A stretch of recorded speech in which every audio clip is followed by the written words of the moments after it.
Përshëndetje të dashur miq, mirë se erdhët në kanalin tim në kuzhinë me zonjën Valbona. Sot për ju kam zgjedhur një recetë shumë të thjeshtë për të gatuar dhe me plot shije dhe vera ushqyese. Dhe kjo është qofte me patlıgjana të zi. Përbërësit që duhen për këtë recetë janë për qoftet që të t'i bëjmë, unë kam 450 gram mish të gri, një qep dhe pak të hudra dhe erza piper rigon, piper kuq, piper zi, krit e përbërën e qofteve.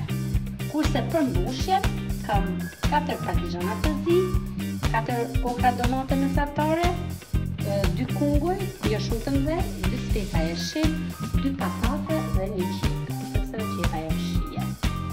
Dhe salsën, në qoftë se përdorni salsë të trash, e të holloni në ujë, trasoni në ujë. Në qoftë se keni salsë siç e kam bërë në kushtet e shtëpisë, është salsë e hollë, mund ta përdorni gjysmën e vasës dhe pak ujë. Puna e parë është të bërja qofteve, pra se të na punoj sepse receta është shumë e shpejtë ta shikoni. Në fillim bëjmë qoftet. Kemi thënë se për qoftet duhen mish i grirë, erza sipas dëshirës, kemi thënë gjithmonë.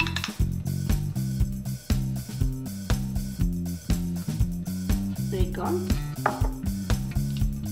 piperin e zi,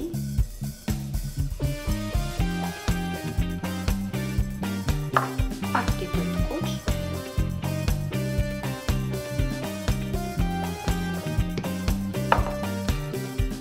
kripën, gjithmonë sasia e kripës kemi thënë është në bazë të sasisë e mishit.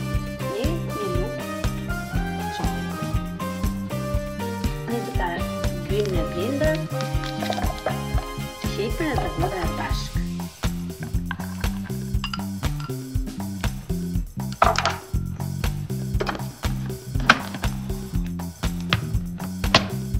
Do t'i grijmë mint, prandaj duhet me patjetër ose t'i grijmë me dorë, nëse s'ke blender, por grijmë shumë e mint. Tani hedhim tek mishet edhe qepën dhe hudra në gririn. Do t'i tradhoj të bëjmë qoftet prapë.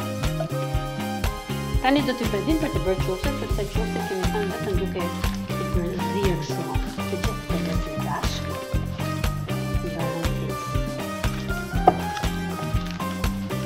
Masia qofteve do t'jetë sa është gjerësia patlıgjanit, sepse do t'futet qoftja dhe 2 rrotullave të patlıgjanit. Prandaj do t'jetë sa masia e gjerësisë të patlıgjanit. Prandaj e mora që ta shikoni të parën, afërsisht si do ta bëni, dhe në bazë të kësaj ja merrni masën.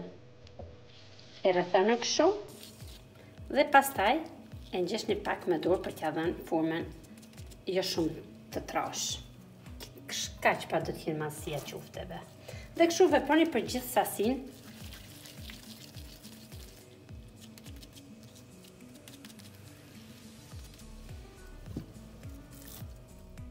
Kemi përfunduar me qoftet, tani do të bëjmë prerjen e perimeve. Trashësia e prerjes së patlıgjanit është sa trashësia e gishtit. Do ta merrni me trashësinë e gishtit tuaj. Kështu do t'i pritni të gjitha.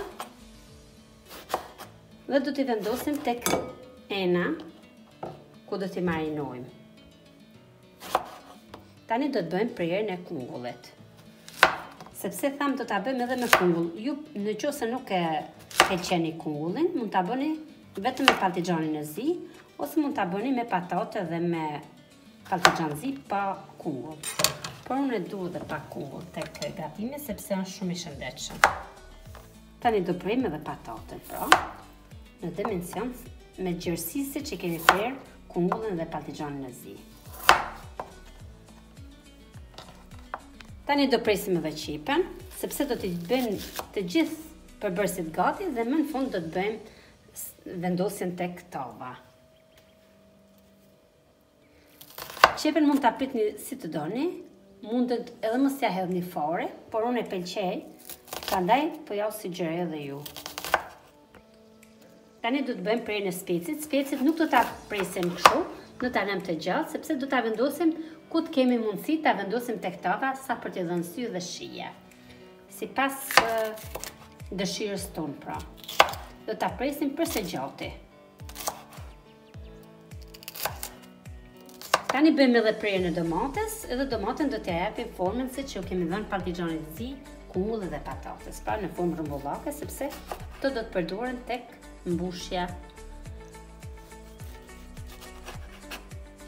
Tani do të bëjmë marinimin e perimeve. Edhe perimet do të bëjmë me erza si që bëjmë qofte, pra origan, piper, kuq, zi, vaj, krip. Do t'i trazojmë mirë, speci kuq, piperin e zi,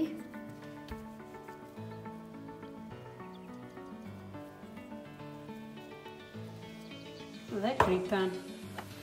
Krip do t'i hedhim një lugë gjelle, rafsh.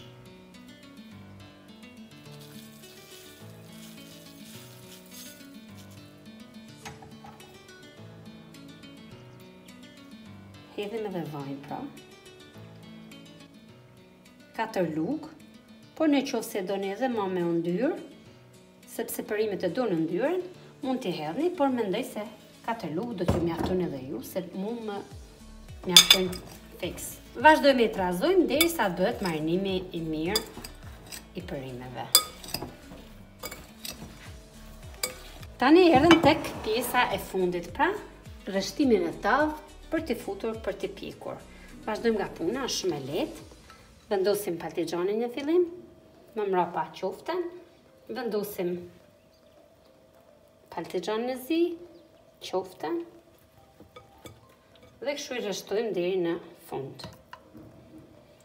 Modeli se si t'i vendosim tek tava është ndryshëm, derisa tava jonë të mbushet komplet. I kemi kompozuar në këtë mënyrë siç më shikoni mua, tani do vazhdojmë me pjesën e tavës tjetër. Do të vendosim kungull, domate, patate, domate prap, kungull, domate dhe patate. Kështu vazhdojmë edhe tek pjesa e tavës poshtë, kungull, domate. Tani vazhdojmë me pjesën e tavës tjetër. Vendosim parmigianin e zi, qoften, pataten, domaten, kungullin. Gjithmonë do ta keni parasysh, domatja do të futet mes patates dhe kungullit. Ose kemi qofte ose domate. Arsyeja është sepse është lëshon lëng dhe ndihmon për të zirë. Tani, kështu vazhdojmë edhe pjesën e dytë, parmigian, qofte, patate, domate, edhe vendosim kungull. Tani vendosim edhe specin e qepën, që e tham, janë me plot shije për çdo gatim, nuk duhet të munguj. Prandaj, vendosja atyre nuk ka ndonjë rregull, s'prish punë. Do t'i vendosim në mënyrë të çrregullt tek tava. Pasi kemi kompozuar në këtë mënyrë, vazhdojmë me salcën. Pra tham do ta hedhim gjysmën mend e shishës. Kurse trashësia e salcës do të jenë me hullë siç e kemi ne, do ta thollojmë me pak ujë.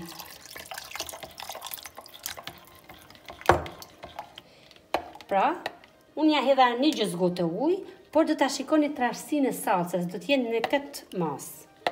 E shikoni, as shumë e hollë, as shumë e trash. Në qoftë se keni salcën e trash, tash do ta holloni me ujë derisa ta bëni në këtë masë. Pasi kemi bërë gati salcën, para se t'ja hedhim salcën, do t'ja hedhim edhe 2 lugë vaj, pra. Vaj ulliri si gjithmonë, sepse nuk I kemi hedhur shumë vaj. E sprekatim pothuajse në gjithë pjesën e tavës. Tani do të bëjmë hedhjen e salcës. Edhe hedhja e salcës do të jetë në gjithë tavën. Ja pra të dashur miq, para se ta fusim në furrë, do ta vendosim letrën e aluminit. Dhe do ta lëmë në temperaturën 250 gradë për 45 minuta. Pas 25 minutash do t'ja heqim letën e aluminit dhe do ta lëmë edhe për 10 deri në 15 minuta sa të marrin faqe. Furra do t'jetë e parangrohur pra.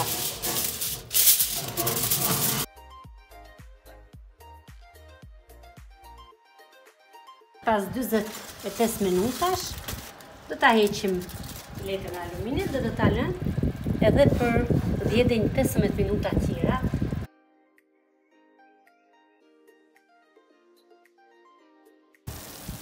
Është bërë shumë e mirë dhe shumë shishme.